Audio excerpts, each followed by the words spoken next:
इस वीडियो में हम ये बताएंगे कि सिंपल हार्मोनिक मोशन क्या होता है।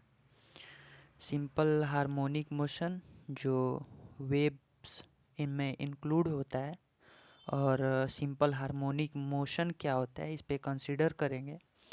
और इससे पहले हम मोशन को क्लासिफाइड करेंगे कि मोशन कितने टाइप्स के होते हैं, वेव के अंतर्गत पढ़ेंगे। तो एसएचएम में इंक्लूड होके मोशन कितने टाइप्स के होते हैं ये देखेंगे। जो मोशन होता है वो पीरियोडिक मोशन होता है और नॉन पीरियोडिक मोशन होता है। पीरियोडिक मोशन क्या होता है और नॉन पीरियोडिक मोशन क्या होता है?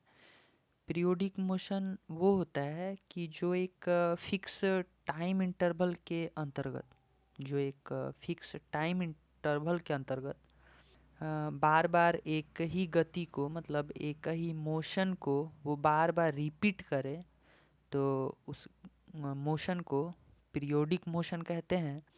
और नॉन पीरियोडिक मोशन उसे कहते हैं जो एक टाइम इंटरवल के अंतर्गत वो मोशन ना हो, जैसे projectile motion, linear motion and etcetera.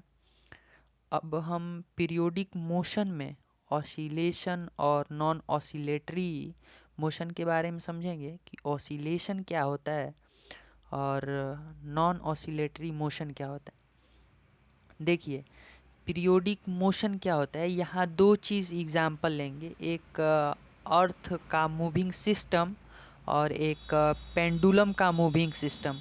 Pendulum का मूविंग सिस्टम जो होता है और अर्थ का मूविंग सिस्टम, दोनों में अंतर होता है। जो पेंडुलम का मूविंग सिस्टम होता है वो ऑसिलेशन के अंतर्गत पड़ते हैं। जो अर्थ का मूविंग सिस्टम होता है वो नॉन ऑसिलेशन के अंतर्गत पड़ते हैं।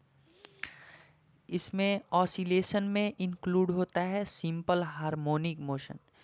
सिंपल हार्मोनिक मोशन क्या होता है इसे समझेंगे। सिंपल हार्मोनिक मोशन एक ऑसिलेटरी मोशन है और जो पीरियोडिक मोशन के अंतर्गत पढ़ेंगे। देखिए, जो भी है एसएचएम और पीरियोडिक मोशन में डिफरेंस समझेंगे कि क्या होता है। जो एसएचएम है वो पीरियोडिक मोशन हो सकता है, लेकिन पीरियोडिक मोशन एसएचएम नहीं हो सकता है, क्योंकि periodic motion non oscillatory motion भी हो सकता है।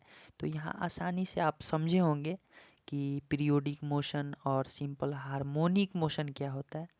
इसे कंसीडर करेंगे और समझेंगे कि सिंपल हार्मोनिक मोशन क्या है। देखिए, सिंपल हार्मोनिक मोशन में दो ही चीज़ को एग्जाम्पल लिया जाता है। फर्स्ट ऑफ ऑल अर्थ का मूविंग सिस्टम और सेकंड पेंडुलम का मूविंग सिस्टम, कि इनमें क्या होता है, एम्पलीट्यूड और डिस्प्लेसमेंट, क्या क्या सिस्टम्स होते हैं, इसको कंसिडर करेंगे। और जो एसएचएम है वो पीरियोडिक हो सकता है, लेकिन पीरियोडिक मोशन एसएचएम नहीं हो सकता है, क्योंकि पीरियोडिक मोशन में ऑसिलेटरी और नॉन ऑसिलेटरी दोनों इंक्लूड होता है। इसलिए यहाँ पे जो नॉन ऑसिलेटरी मोशन इंक्लूड है वो एसएचएम के अंतर्गत नहीं होता है, जिसे हम सिंपल हार्मोनिक मोशन में नहीं पढ़ेंगे। आगे वीडियो में आगे बताएंगे कि क्या इसके इक्वेशन होते हैं, डेरिवेटिव्स क्या होते हैं इसके।